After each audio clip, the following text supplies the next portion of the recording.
que tome la palabra el señor Rodrigo Pérez de Arce. Muchas gracias, señor presidente.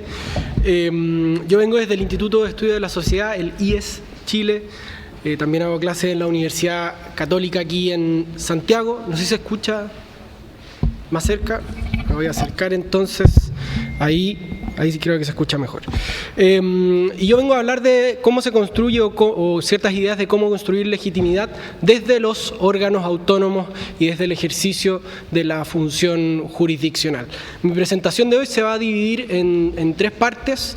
Primero voy a tratar de compartir una definición esquemática de qué entiendo por legitimidad y mostrar por qué es importante para este proceso de cambio constitucional. Segundo, mostrar de qué manera se relaciona con la materia específica de esta comisión y finalmente revisar de qué manera institucionalmente esta comisión puede ayudar a la construcción de legitimidad desde el diseño de la función jurisdiccional, particularmente del gobierno judicial y desde los órganos autónomos. Entonces parto por lo primero, la relevancia de la legitimidad. No es una locura decir que junto con ofrecer una salida a la crisis de octubre de 2019, los dos procesos constitucionales, el que tuvimos fallido durante los años pasados y tratan de hacerse cargo del problema de ilegitimidad de origen de la Constitución de 1980, ¿verdad? Hay una amplia discusión al respecto y me parece que en muchos casos se prescinde del desarrollo histórico de esta Constitución, digamos, tiene muchísimas enmiendas, hay una reforma bastante importante en 2005, pero sin duda es una crítica que tiene alguna pertinencia y de ahí la importancia de abordar esta pregunta y de no dejarla simplemente de lado. ¿Qué es la legitimidad que vamos a entender por tal? Muy rápidamente podemos definirla como una forma de confianza en la asimetría que orienta y ordena el comportamiento tanto de la ciudadanía como de las instituciones. Confianza es para mí la palabra clave. ¿Por qué? Porque nos muestra la flexibilidad del concepto de legitimidad. Muchas veces nos quedamos pegados en la idea del origen de una cierta institución y la verdad es que estas tienen fluctuaciones en la construcción de confianza a lo largo del tiempo. En las democracias occidentales, como es la nuestra, la legitimidad está íntimamente ligada al acto democrático, ¿verdad? A la elección por parte de la ciudadanía de sus autoridades. De ahí que cuando vemos que una persona ejerce el poder, un político ejerce el poder, lo hace ¿por qué? Porque fue elegido democráticamente a tal efecto mediante un proceso validado legalmente, ¿verdad? Ahora bien, a pesar de lo central que es esta legitimidad democrática, la verdad es que no alcanza, ¿ya? No basta por sí sola para construir legitimidad y hay autores, en particular pienso en Pierro Zambalón y en Chris Thornhill, que han desarrollado otras formas de legitimidad que se vinculan específicamente con el ámbito de esta subcomisión. Y con eso paso a la parte 2 de esta exposición. ¿Cuáles son estas dos formas de legitimidad? La legitimidad por imparcialidad, por una parte, y la legitimidad por eficacia, ¿ya? La legitimidad por imparcialidad se refiere a aquella que tienen los órganos autónomos. ¿Cuál es la razón de ser de estos órganos autónomos?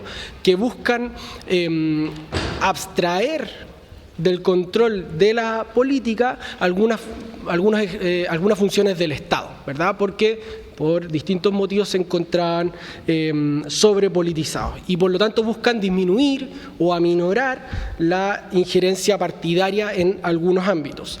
El más evidente es la Contraloría General de la República, que fiscaliza los actos de la administración, junto con el control de constitucionalidad y legalidad de sus actos, pero también el Banco Central ejerce una función parecida. ¿Qué es lo que hace? Saca del control político las decisiones referentes, grosso modo, a la política monetaria, ¿verdad? ¿Por qué? Porque el poder político tiene incentivos distintos a lo que pueden ser los objetivos de mediano y largo plazo. Esta legitimidad por imparcialidad tiene que ser protegida por la Constitución. El anteproyecto lo hace de alguna manera, pero es algo que en el proceso de enmienda desde luego hay que tener presente. ¿Por qué? Porque la sospecha que puede haber sobre estos órganos socava la confianza ciudadana, que como decíamos era la base de la construcción de legitimidad. En segundo lugar, la legitimidad por eficacia, que es complementaria a la idea de imparcialidad. La eficacia normalmente se atribuye al sistema político, que es la capacidad del sistema político de entregar soluciones a los distintos problemas que aquejan a la ciudadanía. Pero en materia de órganos autónomos específicamente hay mucho que decir. Si el servicio electoral, el Banco Central, la Contraloría, incluso el Poder Judicial, que con muchos matices efectivamente no es un órgano autónomo, pero ejerce de cierta forma atribuciones similares, cuando cumplen correctamente con su tarea, la legitimidad del sistema completo aumenta. Y por el contrario, cuando eso no sucede, la verdad es que disminuye la de la totalidad del sistema. De ahí que sean relevantes tres cosas específicamente. Primero, diseñar órganos con las tareas lo más claras y específicas posibles, evitando mandatos demasiado amplios, ¿ya? Segundo, entregar atribuciones congruentes con las tareas que se le encomiendan. Y tercero, diseñar mecanismos que propugnen, que incentiven, que hagan posible el uso de tales atribuciones, ¿ya? Entonces paso a la parte 3 y final. ¿Qué hacer concretamente? Hemos visto que a nivel general se debe cautelar y promover la imparcialidad y la eficacia de los órganos autónomos y del Poder Judicial. En concreto, y a nivel general, son muchos los órganos y podríamos hacer sugerencias específicas para todos, se debe trabajar y pulir el sistema de nombramiento de las respectivas autoridades a fin de dar garantías tanto a los actores políticos como a la ciudadanía. Por otra parte, el ejercicio de la función de los órganos autónomos y del Poder Judicial debe contemplar mecanismos que aseguren su eficacia, así como permitir cierta incidencia ciudadana. Ahora, esta incidencia ciudadana debe ser manejada con cautela, ¿ya? ¿Por qué? Porque deben resguardar siempre la autonomía del respectivo órgano y podría ser que la ciudadanía políticamente organizada quiera incidir de manera indebida en estos órganos autónomos. Y todo lo anterior sin atiborrar excesivamente de funciones y misiones a estos órganos. El riesgo de que la promesa de control autónomo se transforme en letra muerta es muy alto. No sé cuánto tiempo queda, pero perfecto. Entonces paso a hacer unas poquitas recomendaciones específicas para incorporar a la deliberación de consejeros y consejeras. Primero, en cuanto a la Corte Constitucional, el desafío está en gran medida en evitar la politización de los nombramientos de este tribunal y buscar procedimientos de nombramiento, en los cuales la idoneidad técnica, la autoritas, sea lo central.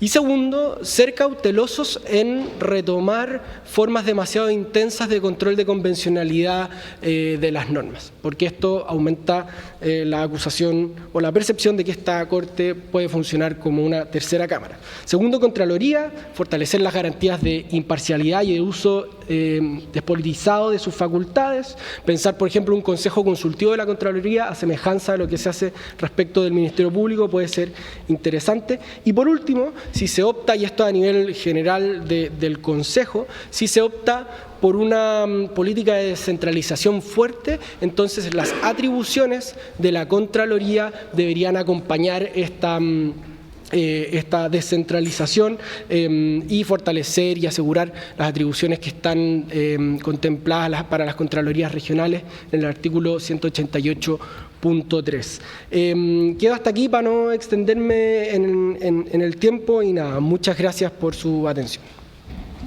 Muchas gracias, señor Pérez de Arce. Ofrezco la palabra a los consejeros y también al comisionado. No se olviden que